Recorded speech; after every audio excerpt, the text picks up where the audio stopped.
ಪ್ರಶಾಂತತೆ. ಪ್ರಶಾಂತವಾದ ಜೀವನವನ್ನು ಸಾಗಿಸಲು ಪ್ರತಿಯೊಬ್ಬರೂ ಇಷ್ಟಪಡ್ತಾರೆ. ಆದರೆ ಅದು ಎಲ್ಲರಿಗೂ ಸಾಧ್ಯವಿಲ್ಲ. ಅದಕ್ಕೆ ಕೆಲವು ವಿಷಯಗಳನ್ನು ತಿಳ್ಕೊಂಡಿರಬೇಕು. ಏಕೆ ಅಂತಂದರೆ ಪ್ರಶಾಂತತೆ ಬಹಳ ಅಮೂಲ್ಯವಾದದ್ದು. ಅದನ್ನು ಯಾವುದರಿಂದಲೂ ಅಳೆಯಲು ಸಾಧ್ಯವಿಲ್ಲ. ಸಾಧುಗಳು, ಸಂತರು ಇವರನ್ನು ನಾವು ಗೌರವಿಸ್ತೇವೆ. ಯಾಕೆ ಅಂತಂದರೆ ಅವರು ಪರಮ ಶಾಂತಿಯಿಂದ ಕೂಡಿರ್ತಾರೆ. ಅವರ ಬಳಿಯಲ್ಲಿ ದೊಡ್ಡ ದೊಡ್ಡ ಬೆಂಗಲೆ, ಕಾರು ಹೀಗೆ ಯಾವುದೇ ವಸ್ತುಗಳಿಲ್ಲ. ಆದರೆ ಸದಾ ಪ್ರಶಾಂತ ಚಿತ್ತದಿಂದ ಕೂಡಿರ್ತಾರೆ. ಒಬ್ಬ ಸನ್ಯಾಸಿ ಇರ್ತಾನೆ. ಅವನ ಬಳಿಯಲ್ಲಿ ಒಂದು ಚಿಕ್ಕದಾದ ತೋಟವಿತ್ತು.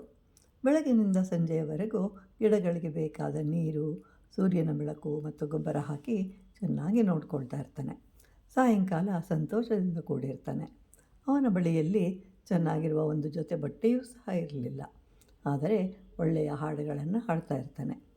ಅವನು ಹಾಡಿದ ಹಾಡುಗಳನ್ನು ಕೇಳಿ ಒಂದು ದಿನ ದೇವರು ಕನಸಿನಲ್ಲಿ ಪ್ರತ್ಯಕ್ಷನಾಗಿ ಹೇಳ್ತಾನೆ, ನೀನು ಪ್ರತಿದಿನ ಸಂಜೆಯ ವೇಳೆಯಲ್ಲಿ ದೇವರ ಹಾಡುಗಳನ್ನು ಹಾಡ್ತಾ ಇದೆಯಲ್ವಾ, ಅದನ್ನು ಕೇಳಿ ನನಗೆ ತುಂಬ ಸಂತೋಷವಾಗ್ತಾ ಇದೆ. ಆದ್ದರಿಂದ ನಾನು ನಿನಗೆ ಏನಾದರೂ ಕೊಡಬೇಕು ಅಂತ ಅಂದ್ಕೊಂಡಿದ್ದೇನೆ.